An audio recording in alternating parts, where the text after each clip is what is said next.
ইলিশ মাছ এমন একটা মাছ যেন তেনভাবে রান্না করলেও কিন্তু খুব ভালো লাগে। খুব ঝটপট করে এই রান্নাটা করা যায় আর খেতে অসাধারণ হয়।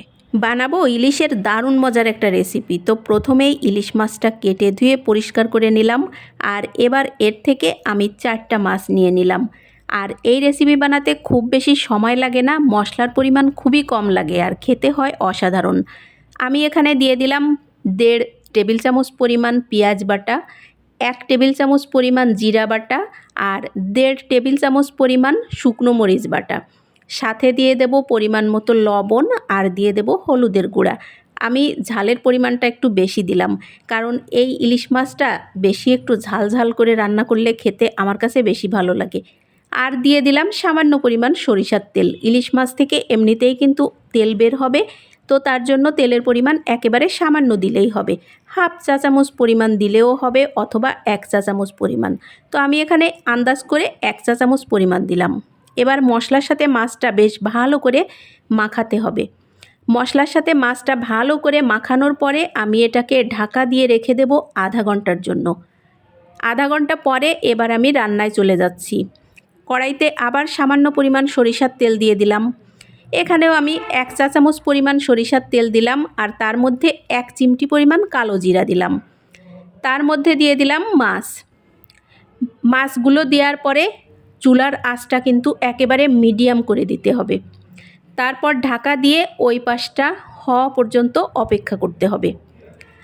আর এখানে আমি প্রায় 3 মিনিটের মতো এক পাশটা রান্না করলাম ঢাকা দিয়ে। তো চুলোর আঁচ কিন্তু বাড়ানো যাবে না, তাহলে কিন্তু নিচ থেকে পুড়ে যাবে। তো 3 মিনিট পরে আমি এবার মাছটা উল্টে দেব।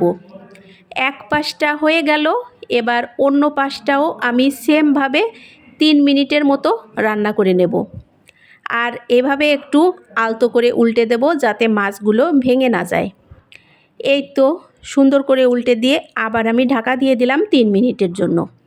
তো এই পাশটাও 3 মিনিট কিন্তু রান্না হয়ে গেল। এবার মাছের সাথে মশলাটাও কিন্তু সুন্দরভাবে কষানো হয়ে যাচ্ছে আর যথেষ্ট পরিমাণ তেলও কিন্তু ছেড়ে এসেছে। মাছটা থেকে কিন্তু ভালোই তেল বের হয়েছে। এই তো আবার একটুখানি উল্টে পাল্টে দিয়ে আমি এবার 2 মিনিটের মতো অল্প আঁচে রান্না করব। আর এই 2 মিনিট রান্না করলেই আমার রান্না কিন্তু কমপ্লিট হয়ে যাবে। এই তো আমার রান্না কিন্তু কমপ্লিট।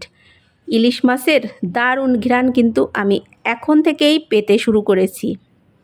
এই তো উপর থেকে দেখো কত সুন্দর তেল ছেড়ে এসেছে আর রান্নাটাও আমার কমপ্লিট হয়ে গেল। আর গরম গরম ভাতের সাথে ইলিশ মাছের এই রেসিপিটা এত মজার লাগে, বিশেষ করে মশলাটা দিয়ে ভাত মাখায় খেতে অসাধারণ হয়। একবার হলেও সবাই বানিয়ে দেখবেন।